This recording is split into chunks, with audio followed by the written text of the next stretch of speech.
అణువణువున నీ సొంపులు వంపులు నన్ను మైకల్లో ముంచుతూ ఉంటే,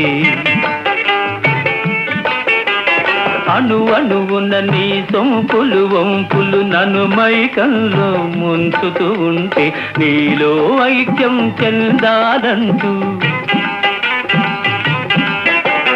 నీలో ఐక్యం చెందాలంటూ ఏదో తహతహ పుడుతుంది.